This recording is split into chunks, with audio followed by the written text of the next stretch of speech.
Hi welcome back to my channel. ఈ రోజు కథ నా ప్రణయ సఖి 10వ భాగాన్ని వినేద్దాం. నీరజ్ వాళ్ళ మామయ్య చెప్పిన పని చేయాలని ఆలోచిస్తూ బయటకెళ్తాడు.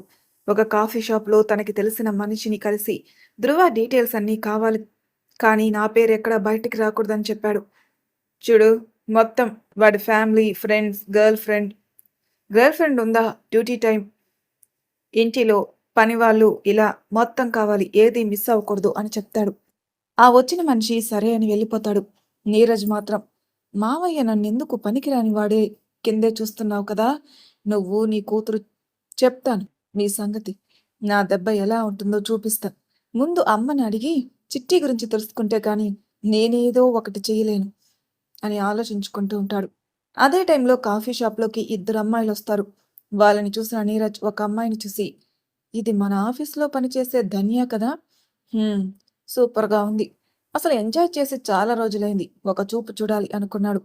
వాళ్ళిద్దరూ కాఫీ తాగి బయటికి వెళ్తుంటే వెనకాలే వెళ్ళాడు నీరజ్. తనతో వచ్చిన అమ్మాయికి బాయ్ చెప్పి ఆటో కోసం నడుస్తూ ముందుకెళ్ళింది ధన్య. కొంచెం ఎదురుగకి వెళ్ళనిచ్చి తన కారు తీసుకుని వెళ్ళి ధన్య ముందు ఆపాడు నీరజ్. కారు ఆగేసరికి అలా చూస్తూ ఉంది ధన్య ఎవరా అని. కారు అద్దాలు దించి, హాయ్ ధన్య అన్నాడు నీరజ్. నీరజ్ని చూసి హాయ్ సార్ అంది. ఏంటి ఇక్కడ అన్నాడు నీరజ్. ఫ్రెండ్‌తో కాఫీకొచ్చాను సార్. ఇంటికెళ్తున్నాను. ఆటో కోసం చూస్తున్నాను అని చెప్పింది. ఓహో! కానీ లేట్ అవుతుందేమో. ఈ టైంలో ఆటోలు బిజీ కదా. పోనీ నా కార్‌లో రా, నేను డ్రాప్ చేస్తాను అన్నాడు.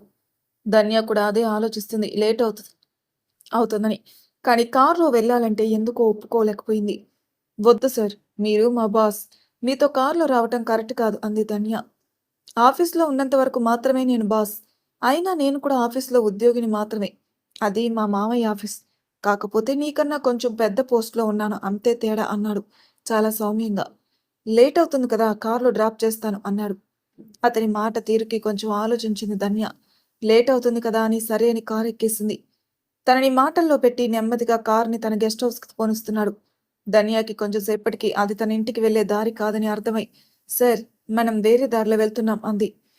వేరే దారి కాదు ధన్య, మా గెస్ట్ హౌస్‌కి.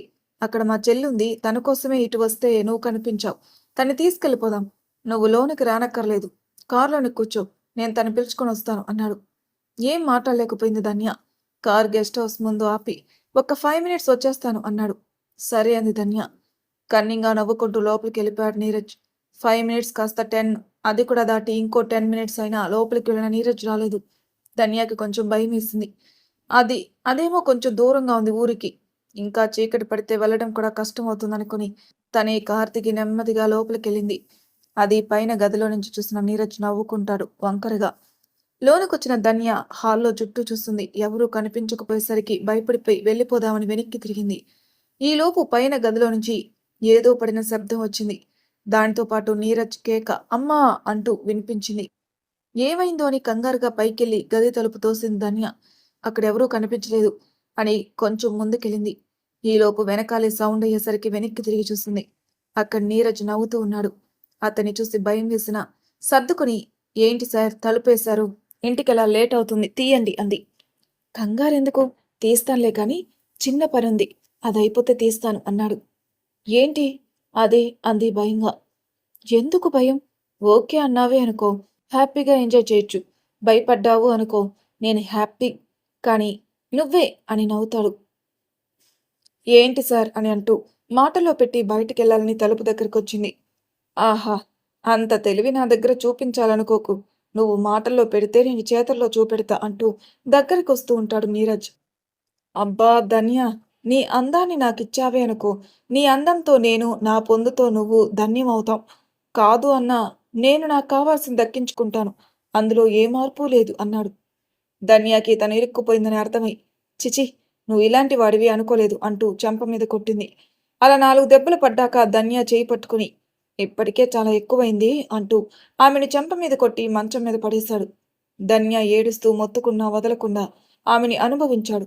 తన జీవితం నాశనం చేసిన నీరజ్‌ని చూసి, ఇప్పుడే వెళ్ళి నీ మీద కంప్లెయింట్ ఇస్తాను అని లెగిసి బయటికి పరుగు పెడుతుంటే ఆమెని లాగి, నా గురించి కంప్లెయింట్ ఇవ్వడానికి నువ్వుండాలి కదా అని ఆమెని గొంతు నిలిమి చంపేశాడు. మామా, నేను ఏం చేయగలనో చూపిస్తా అనుకున్నాడు కసిగా. వీడి రాక్షసత్వానికి ఒక ప్రాణం బలైంది మరి. నిఖిలేష్ ఇంట్లో ఏంటి అన్నారు కరుణ గారు. ప్రసన్న అంటే నీతో పాటు చదువుకుంది తననే గదా అన్నారు. అవునక్క అన్నారు అరుణ గారు. హమ్మయ్య! అయితే వీళ్ళు అని నిఖిలేష్ ప్రత్యూషని చూపించి వరసైన వాళ్ళే బావ మరదళ్ళు అన్నారు కరుణ గారు. అరుణ గారిని చూసినప్పటికంటే 1000 రెట్లు అధికంగా సంతోషపడిపోయారు అందరూ. నిఖిలేష్ అయితే బ్యూటీ నా మరదలన్నమాట అనుకున్నాడు మనసులో. చిన్న చరణం వచ్చింది పెదవుల పైన. అసలేం జరిగిందో చెప్పు పిన్ని అన్నాడు నిఖిలేష్. అరుణ గారు చెప్పడం మొదలుపెట్టారు. గతంలో సత్యానంద్ గారి చిన్నతనంలో వాళ్ళ తల్లిదండ్రులు చనిపోయారు. వాళ్ళది అప్పటికే అప్పర్ మిడిల్ క్లాస్ ఫ్యామిలీ. కొంతవరకు ఆస్తులు, సొంత ఇల్లు కూడా ఉండేది. వీళ్ళు చిన్న పిల్లలవడంతో బంధువులు ఇంటి మీద కన్ను ఉన్న వాళ్ళు కలిసి చనిపోయిన వాళ్ళు బాకీ ఉన్నారని చెప్పి వాటిని స్వాధీనం చేసుకున్నారు. అప్పటికే చిన్నవాడైన సత్య పూర్తిగా కాకపోయినా కొంతవరకు అర్థమైంది అందరూ మోసం చేశారని. ఏం చేయడానికైనా చిన్నవాడవడంతో చెల్లిని తీసుకుని వచ్చేశాడు బయటికి. బంధువులు కూడా ఎక్కడా తమకి వాళ్ళ బాధ్యత పడుతుందో అని సైలెంట్ అయిపోయి ఎవరి దారిన వాళ్ళు వెళ్ళిపోయారు. అప్పట్నుంచి చెల్లిని చూసుకుంటూ దొరికిన పని చేస్తూ ప్రైవేటుగా చదువుకుంటూ ఉండేవాడు. సత్యాకి 20 సంవత్సరాలు వచ్చేసరికి కొంతవరకు ఆస్తి కూడా సంపాదించాడు. బంధువుల మోసం వల్ల అతనిలో కసి రేగితే ప్రసన్న మౌనంలో ఉండిపోయింది. తను ఎవరితో ఎక్కువగా మాట్లాడదు. అలాగే కొంచెం భయస్థురాలు కూడా. ఆస్తిని బంధువుల చేతిలో నుంచి తీసుకోకపోయినా వాళ్ళ నాన్నగారు ఎంతో ఇష్టంగా కట్టించుకున్న ఇంటిని మాత్రం సొంతం చేసుకున్నాడు.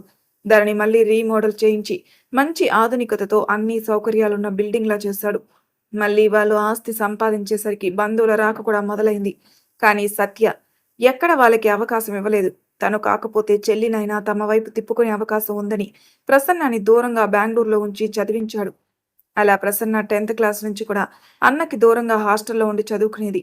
ఎంత దూరంగా ఉన్నా అన్నా చెల్లెలికి ఒకరంటే ఒకరికి ప్రాణం. చెల్లికి ఇది కావాలని అడగకుండా అన్నీ అమర్చేవాడు సత్య. అన్నయ్యకి తెలుసు నాకేం కావాలో అనేది ప్రసన్న. అలా డిగ్రీ వచ్చినప్పుడు పరిచయం అయ్యారు అరుణ గారు. ప్రసన్న అరుణ గారికి జూనియర్. అసలే భయస్తురాలు. ఏమో సీనియర్ ర్యాగింగ్ చేసేసరికి బాగా భయపడింది. అప్పుడే అరుణ గారొచ్చి తనతో పాటు ప్రసన్న గారిని తీసుకెళ్లి ధైర్యం చెప్పారు. అలా వాళ్ళిద్దరికీ పరిచయం అయింది.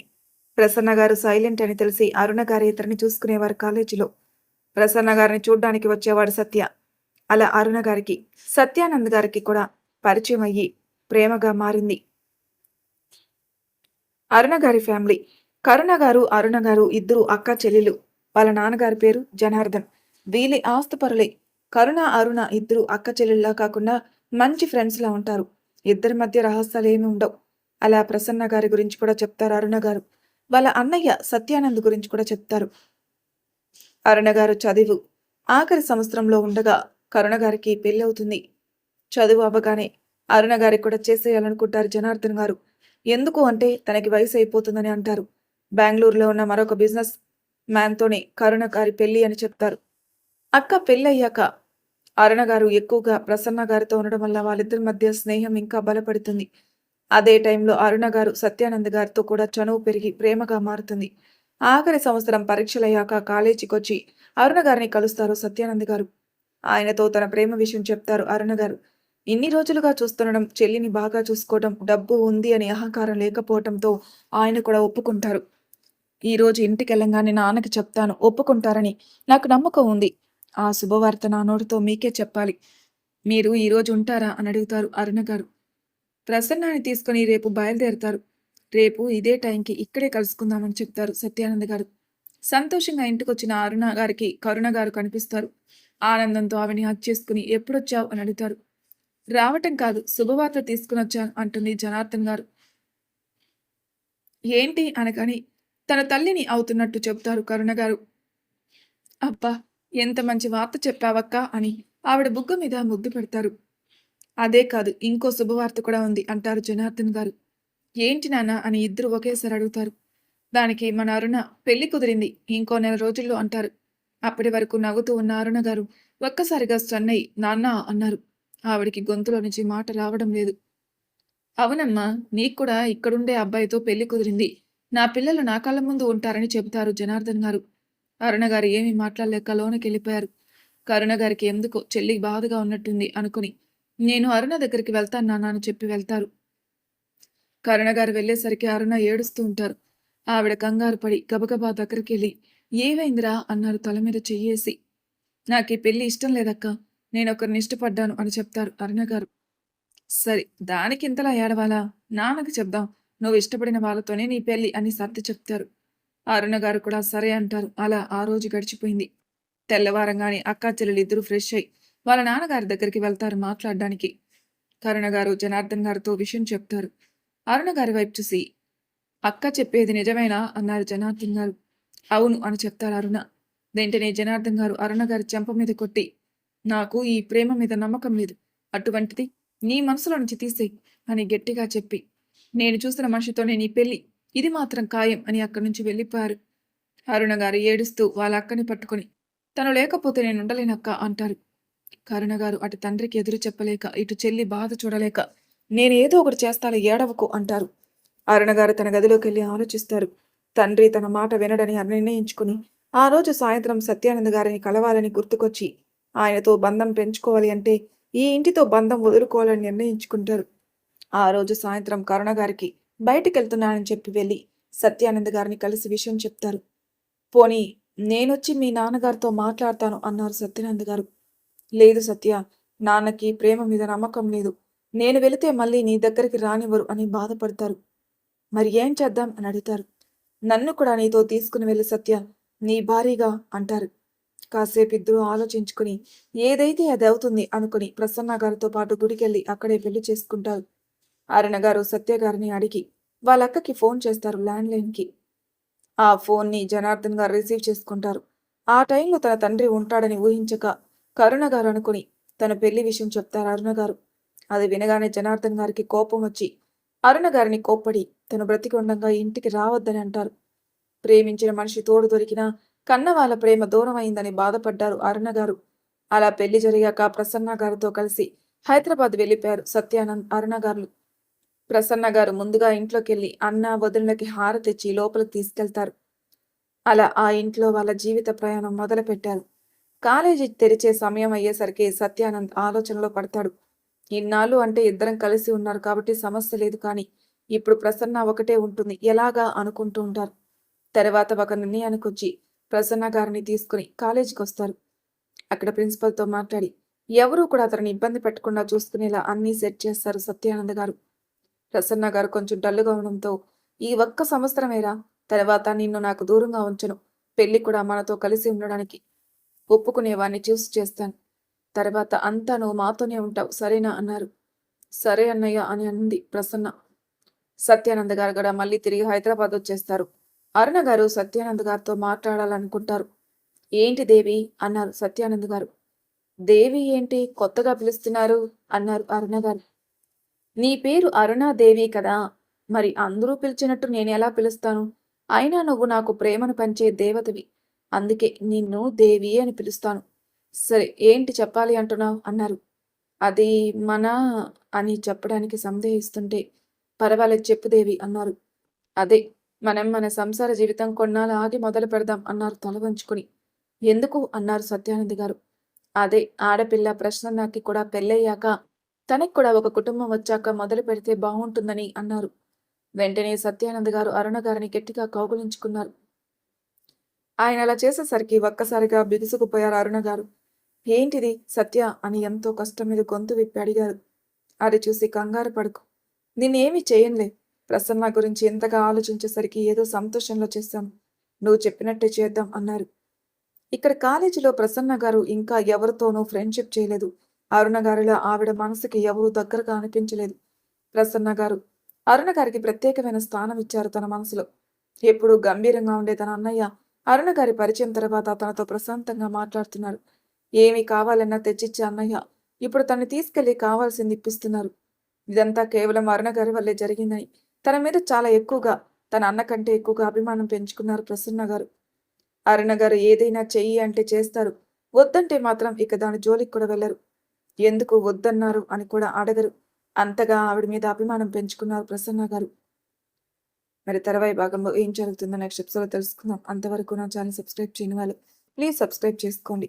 లైక్ చేసి షేర్ చేయండి. మీ అభిప్రాయాలు నాకు కామెంట్ రూపంలో తెలియజేయండి. Thank you for listening.